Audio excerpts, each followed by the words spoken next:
భగవానుడు ఎవడు? ఈ ప్రపంచమే భగవానుడు. మనకు భయం కానీ సుఖం కానీ దుఃఖం కానీ ప్రపంచం ద్వారానే కలగాలి. ప్రపంచమే పరమాత్మ అయినప్పుడు, పరమాత్మ యందు ప్రేమ ఉన్నప్పుడు ఇంకా భయం అనే ప్రశ్నే ఎక్కడ? ఏది జరిగినా ప్రసాదమే. భగవంతుడి చేతితో ఏది ఇచ్చినా ప్రసాదమే. తెలుసుకుంటే చాలు. సృష్టిలో నువ్వు ఏది పొందుతున్నా ఆయనే ఇస్తున్నాడు. అటువంటప్పుడు లభిస్తున్న ప్రతిదీ ఆయన ప్రసాదమే అని తెలిసినప్పుడు ఇది సుఖమని, ఇది దుఃఖమని, ఇది లాభమని, ఇది నష్టమని, ఇది మానమని, ఇది అవమానమని ద్వంద్వ ప్రవృత్తి ఇంకొండదు. ద్వంద్వాతీత స్థితి వస్తుంది. అటువంటి వాడు నిర్భయంగా ఉంటాడు. అది జ్ఞానంత నిర్భయుడు మరొకడు ఉండడు. ఉద్వేగభీహి, ఉద్వేగ స్థితి కూడా ఉండకూడదు. ఉద్వేగం అంటే కలవరపాటు, నిరంతరం కలవరపాటు, కలత ఉండదు భక్తుడికి. భయం ఉండదు, కోపం ఉండదు, ఎప్పుడు సంతృప్తితో ఉంటాడు, నిరాడంబరంగా ఉంటాడు. నిరాడంబరత గొప్ప యోగం, ఇది తెలుసుకోవలసింది. అంతేకాదు రిపోమిత్రేత గర్భాయాం స్తుతో శోకే సమస్సముత్, శత్రుమిత్రుల్లో, నిందాస్తుతుల్లో, సుఖదుఖాల్లో కూడా సమముగా ఉంటాడు అతడు. అంతేకాదు మౌనీ నిశ్చలధీహి, ఎప్పుడు మౌనముగా ఉంటాడు, నిశ్చలమైన బుద్ధి కలిగి ఉంటాడు, స్థిరచిత్తుడై ఉంటాడు, సంగరహితుడై ప్రవర్తిస్తూ ఉంటాడు. అటువంటి వాడు సచమే ప్రియ, అతడు నాకు ప్రీతిపాత్రుడు. అంటే భగవంతుని చేత ప్రీతిపాత్రుడు అనిపించే భక్తుడిగా మనం మారాలి అనే ప్రయత్నం మన నుంచి మొదలవాలి. అంతేకాదు ఎవడైతే నా ఉపదేశాన్ని సద్బుద్ధితో విచారణ చేస్తాడో వాడు సకల లోక వంద్యుడవుతాడు, వాడు నాకు ప్రియుడు. ఇది తెలుసుకోవాలి. ఎందుకంటే భగవంతుడు ఉపదేశాన్ని స్వీకరించాలి. అంతేగాని కొందరు గురుభక్తులు చాలామంది ఉంటూ ఉంటారు. గురువు యొక్క పాదాలు పడుతూ ఉంటారు, గురువు ఇచ్చిన తీర్థాలు పుచ్చుకుంటూ ఉంటారు, గురువుని పొగుడుతూ స్తోత్రాలు రాస్తుంటారు. వాటికి పొంగిపోతే వాడు గురువే కాడు. గురువు చెప్పింది పాటించేవాడే నిజమైన శిష్యుడు, వాడు తరించుతాడు. ఇక్కడ గురువెవరు? సాక్షాత్ భగవానుడే. భగవానుడి చెప్పింది ఏమిటి? శృతి స్మృతి మమై వాజ్ఞ, వేదములు, వేదాంతము, ధర్మశాస్త్రములు, భగవంతుడి వాక్యములు. ఇవి భగవంతుడి వాక్యాలను తెలుసుకుని వాటిని పాటిస్తూ ఉన్నటువంటి వాడు, వాటి గురించి ఆలోచించేవాడు, శాస్త్ర విచారం చేసేవాడు, వాడు నాకు ప్రీతిపాత్రుడు. ఇలాగా భక్తి యోగం గురించి చాలా వివరించారు. ఉపాసన భక్తిగా చేయాలి. అంతేగాని చాలామంది దేవత ఉపాసకులు చేసి కనిపిస్తూ ఉంటారు. ఉపాసన వల్ల ఏవో అతీంద్రియ శక్తులు వస్తాయని, అతీంద్రియ శక్తులతో తాము కూడా దేవుళ్ళ పూజింపబడాలని కుతూహలం చాలామందికి ఉంటూ ఉంటుంది. అలాంటి ఉపాసన అల్ప క్షుద్ర ఉపాసనలు అనిపించుకుంటాయి. ఉపాసన భక్తితో సాగాలి, సర్వం భగవన్మయమనే భావనతో సాగాలి. భగవంతుడు తప్ప అన్యము పట్టని ప్రేమపూర్వక ఉపాసన కావాలి. అలాంటి ఉపాసకుడు ముక్తిని పొందుతాడు. అది తెలుసుకోవాల్సింది. అందుకే నిరంతరం పూజాదులు చేయడం మాత్రమే ఉపాసన కాదు, అది సత్కర్మ అవుతుందంతే. ఆ ప్రేమపూర్వకమైన ఉపాసన మనస్సును ఎంత మెత్తబరిచి ఎంత సద్గుణాలు కలిగిస్తాయో దీన్ని బట్టి తెలుసుకోవచ్చు. ఆ తర్వాత ఇంకా గజానుడు చెప్పిన వాటిలో వివిధములైన యోగములు వివరిస్తున్నాడు. అందులో శరీరము క్షేత్రమని, ఈ శరీరాన్ని తెలుసుకుంటున్నటువంటి జీవుడు ఎవడైతే ఉన్నాడో అతడు క్షేత్రజ్ఞుడని, శరీరంతో తాదాత్మ్యం కలిగి ఉన్నంతకాలం జీవుడు శరీరానికి అతీతంగా తనని తాను తెలుసుకుంటే అతడు క్షేత్రజ్ఞుడై ముక్తుడై పరమాత్మతో ఐక్యమవుతున్నాడని వేదాంత విజ్ఞానాన్ని కూడా వివరిస్తూ త్రిగుణాలు ఈ ప్రపంచంలో ఉంటాయి అని వివరిస్తున్నాడు. ఈ త్రిగుణాల గురించి ఆలోచించాలి. సత్వరజస్తమో గుణాలు, ఇదే మూల ప్రకృతి అని చెప్పబడుతుంది. ఈ త్రిగుణాలతో కర్మలు చేస్తుంటాం, కర్మలతో త్రిగుణాల్లోకి వెళతాం. ఇది ఒక చక్రం. అది త్రిగుణాలతో ప్రేరేపింపబడుతూ కర్మలు చేస్తూ ఉంటాం, కర్మలతో మళ్ళీ త్రిగుణాలతో బంధింపబడుతుంటాం. సాత్వికమైన కర్మలు చేస్తే సత్వగుణంతో, రాజస కర్మలు చేస్తే రాజస గుణంతో, తామస కర్మలు చేస్తే తామస గుణంతో బంధింపబడుతుంటాం.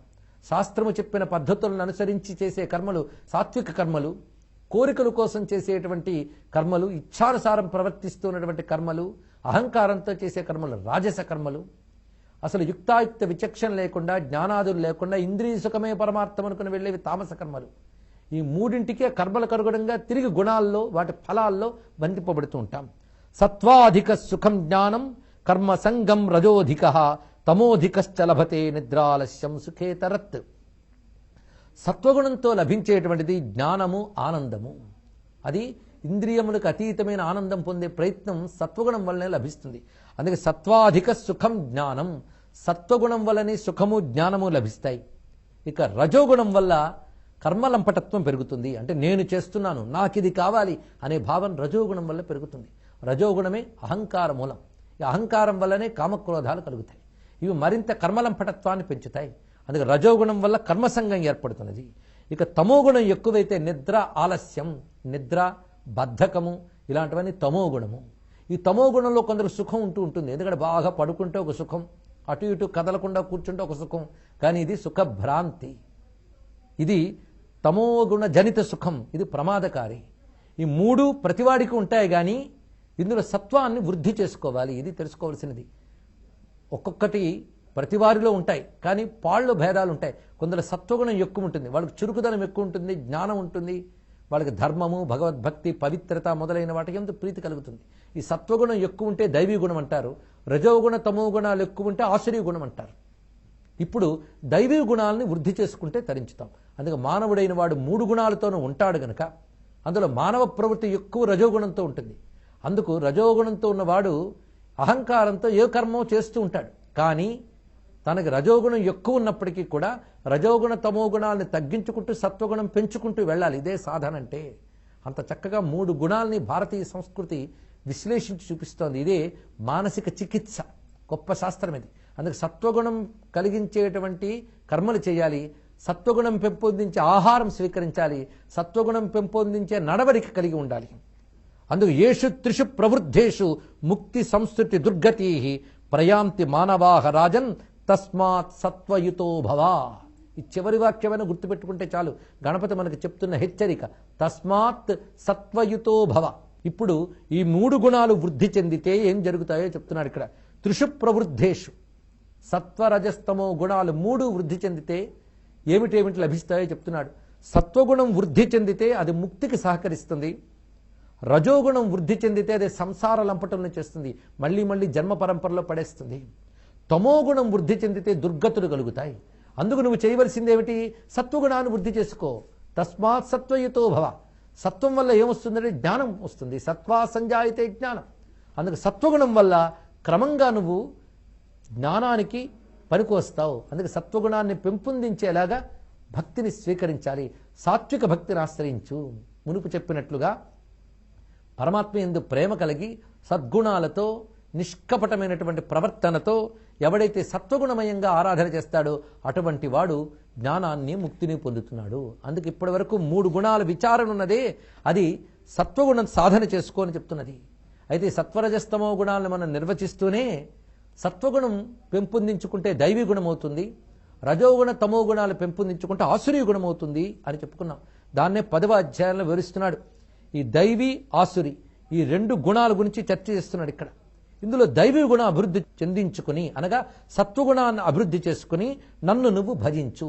తతశ్చ సర్వభావేన భజత్వం మాం నరేశ్వర భక్త్యాచ అవ్యభిచారిణ్య సర్వత్రైవచ సంస్థితం. చాలా అద్భుతమైన శ్లోకం ఇచ్చారు ఇక్కడ. అవ్యభిచారమైన భక్తితో అంతటా ఉన్న నన్ను నువ్వు తెలుసుకుని భజించు, అది నీకు శ్రేయస్కరము. ఇది గొప్ప మాట. సర్వభావేన, ఈ మాటలు వినడానికి తేలిగ్గా కనబడతాయి, కానీ సాధనలోకి తెచ్చుకుంటే తెలుస్తాయి ఎంత బరువైనవో. సర్వభావేన అంటే అన్ని విధములా అని అర్థం. త్వమేవ మాతా చ పితా త్వమేవ, త్వమేవ విద్యా ద్రవిణం త్వమేవ, త్వమేవ సర్వం మమ దేవదేవ. సర్వము నువ్వే అనేటువంటి భావనతో అవ్యభిచారిణ్యా భక్త్య. వ్యభిచారము అంటే అటు ఇటు తిరుగుట అని అర్థం. అవ్యభిచారము అంటే అటు ఇటు చెదరనటువంటి భక్తితో సర్వత్రైవచ సంస్థితం. ఇది చాలా ముఖ్యమైన అంశం. సర్వత్రా ఉన్న నన్ను ఎవడు అవ్యభిచారిణి భక్తితో సర్వభావముతో ఆశ్రయిస్తున్నాడో అతడు ఉత్తమ భక్తుడు. నువ్వు అలాంటి భక్తిని ఆశ్రయించు. ఆ భక్తి సత్వగుణంతో పెంపొందించుకుని నన్ను ఆశ్రయించు. ఆశ్రయించేటప్పుడు అంతటా నేనే ఉన్నానని తెలుసుకో. అది తెలియడానికి వేటి వేటి యందు నన్ను ఆరాధించాలో చెప్తున్నాడు ఇక్కడ. అగ్నౌ సూర్యే తథా సోమే యచ్చ తారాసు సంస్థితం విదుషి బ్రాహ్మణే తేజో విద్ధి తన్మామకం నృపా. అగ్నియందు, సూర్యునియందు, చంద్రునియందు, నక్షత్రాదులయందు, జ్ఞాని అయినటువంటి వేదవేత్త యందు ఉన్న తేజస్సు నేనే అని తెలుసుకో. ఇది కూడా ఒక విధంగా మళ్ళీ విభూతి యోగాన్ని గుర్తు చేస్తున్నది. సాధన దశలో శ్రేష్టమైన వస్తువుల్లో భగవంతుని చూడాలి. సాధారణంగా మనం విద్యుత్ శక్తిని తెలుసుకోవాలి అంటే ఒక 100 క్యాండిల్ బల్బు ద్వారా దాని యొక్క గొప్పతనం కనబడుతుంది. అంతేకాని 0 క్యాండిల్ బల్బులోని విద్యుత్ ఉంది. కానీ మనకు ఎక్కువ వెలుగు కావాలి అంటే 100 క్యాండిల్ బల్బుని చూస్తాం. అదేవిధంగా భగవచ్ఛక్తి అంతటా వ్యాపించున్న కొందరిలో 0 క్యాండిల్లో ఉన్నట్టుగా ఉంటుంది, కొందరిలో 100 క్యాండిల్ ఉన్నట్టుగా ఉంటుంది. మనకు గొప్ప వెలుగు కావాలంటే ఆ పెద్దదైనటువంటి పరికరం ద్వారానే విద్యుత్తును గ్రహిస్తాం. అలాగే భగవంతుడు సర్వవ్యాపకుడైనప్పటికీ కూడా ఉత్తమ ఉపాధుల్లో ఉత్తమంగా ప్రకాశిస్తూ ఉంటాడు. అలాగే ఒక ఇంట్లో ఒక దీపం వెలుగుతూ ఉంటుంది, కానీ వెలుగుతున్న దీపాన్ని మనం కిటికీ ద్వారానో కిటికీకున్న అద్దం ద్వారానో గుర్తించగలం, కానీ గోడ ద్వారా గుర్తించలేం.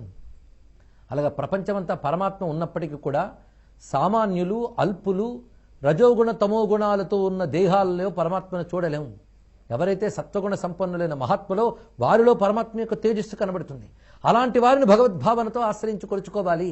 అందుకే నిత్యం ఉపాసన చేసేవారు, భగవచ్చింతనతో బ్రతికేవారు, పవిత్రంగా జీవించే వారిని కూడా మనం భగవంతుడిని ఆశ్రయిస్తాం. వారిని భగవంతుడిని భావంతో కొలుచుకుంటాం. వారికి భగవదర్పణ బుద్ధితో దానాదులు చేస్తాం. అది తెలుసుకోవాల్సిన అంశం. అందుకే విదుషి బ్రాహ్మణి అనే మాట అద్భుతంగా వేశాడు. వేదమయమైన తపోమయమైన జీవనం గడిపేవాడు బ్రాహ్మణుడు. కేవలం పుట్టుక మాత్రం చేతని ఇక్కడ చెప్పట్లేదు. తపోజీవనం, ధర్మజీవనం, జ్ఞానజీవనం గడిపేటువంటి బ్రాహ్మణుని యందు తేజస్సుగా నేనే ఉన్నానని తెలుసుకో.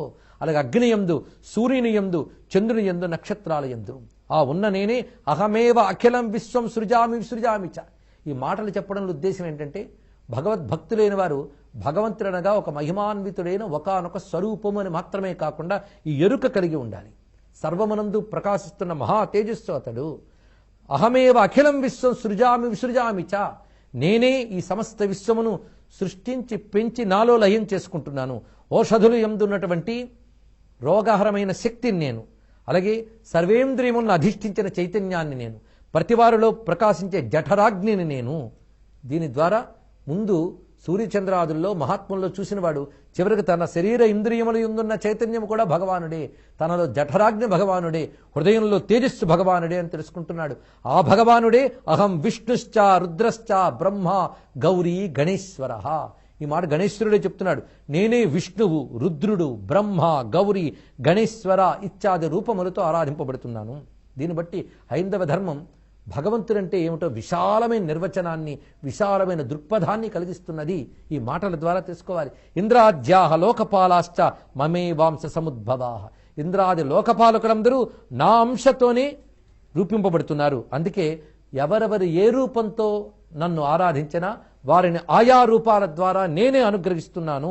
ఏన ఏన హి రూపేణ జనో మాం పర్యుపాసతే తథా తథా దర్శయామి తస్మై రూపం సుభక్తితః అని క్షేత్ర జ్ఞాతృజ్ఞేయ వివేక యోగం అనే యోగం పూర్తి చేశాడు గణపతి. మిగిలిన అంశాలను రేపు తెలుసుకుందాం. సర్వం శ్రీ మహాగణేశ చరణారవిందార్పణమస్తు. మీ అభిప్రాయాలను, సూచనలను మాకు తెలియచేయాల్సిన చిరునామా భక్తి TV, care of Rachana television private limited, road number 92, Jubilee hills, Hyderabad 5,90,096. మా ఇమెయిల్ ఐడి bhaktihyd@gmail.com. మా వెబ్సైట్ www.bhaktitv.in.